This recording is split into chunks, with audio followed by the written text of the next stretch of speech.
believe that there's any possibility that the GST will increase?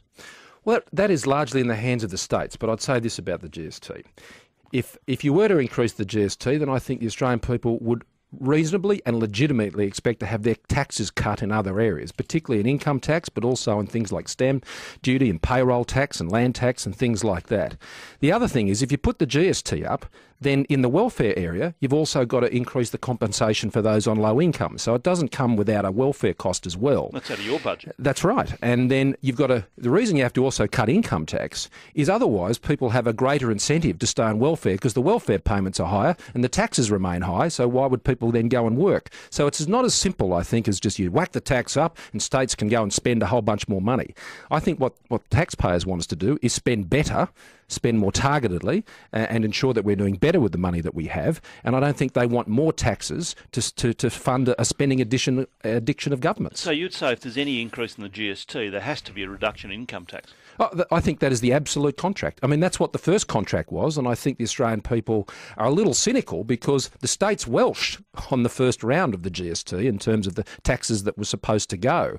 And so I think you come to this debate now, which the states are raising, I should stress, not the Commonwealth, the states are raising this, then they're going to have to, I think, make it very clear that taxes will go. And at the moment, I can't see a consensus on that. Would you support Daniel Andrews' idea instead of an increase in the Medicare levy, which I think he said 1 point brought in about $7.5 billion a year? No, I wouldn't, because states have to deal with their spending, not just keep putting their hand out for more money from the Commonwealth and more taxes from the taxpayer. We're already going to increase the Medicare levy by 0.5% to pay for the NDIS, but that still is going to leave us a $5.2 billion shortfall for the NDIS in 1920, only a few years away from now, which isn't funded by the increase, and that's a Commonwealth expenditure. We're increasing the overall expenditure on disabilities by 1/3, and that has to be funded. Part of it will be from the levy. I think we might mean 20.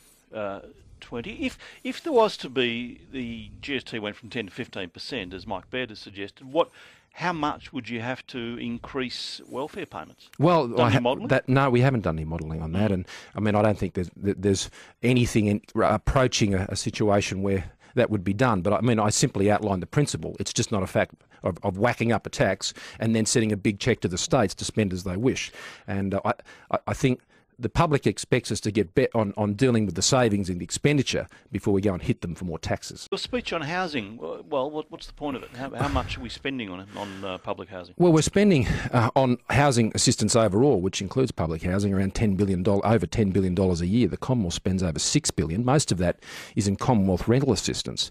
We haven't made any real dent on homelessness now for a very long time. Over 100,000 people remain homeless, and I'm not having a crack at any side of politics here. Everyone's had, good intentions here, but it really hasn't made much of a difference. And I think one of the big reasons for that is we just look at social housing rather than the whole housing sector in its totality. The housing affordability end. I mean, 2/3 of Australians actually live in houses they own or buy. The other third are on rents, and around about half of those are on some form of social housing, Commonwealth rental assistance, or indeed are homeless.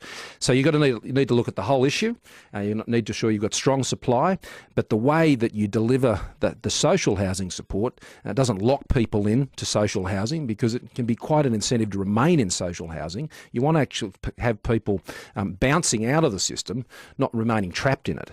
So these are the issues that really have to be on the table. So how do you do that? Do you set a time limit on it? Well, at the moment, we just shovel about just over $1 billion to the states every year which is a one-way traffic, and there are no real accountabilities around that, and it seems to go into a black hole. Well, do you know into the what's states. being provided? You give the states money. What are they providing? The current agreement, which was struck by the previous government, has no accountabilities around it of any substance, and I'd like to see that change for the next time that agreement comes around in 2 years' time. What would you like? What sort of accountability? The sort of thing I'd like to see is, if we are going to support the states with social housing, then I'd like to see some changes to land release and planning laws, which would see increase of housing supply all around the country, which can take pressure off the housing market. Now, if we are going to address housing affordability, it's just not about providing rent assistance and social housing. It's making the overall housing market much more affordable for people. The main thing you've got to do there is you've got to increase supply, and that is pretty much entirely in the domain of state and local governments. So there has to be a partnership where we can provide the social assistance. But the states really need to do more to free up and make the housing market far more efficient and effective. You're talking about $10 billion a year. Yes. An enormous amount of money. Is some of that being wasted? I think, I do. I think a lot of it's being wasted. And that's why I think we need a better, a more integrated way of spending that money with the states as part of a plan.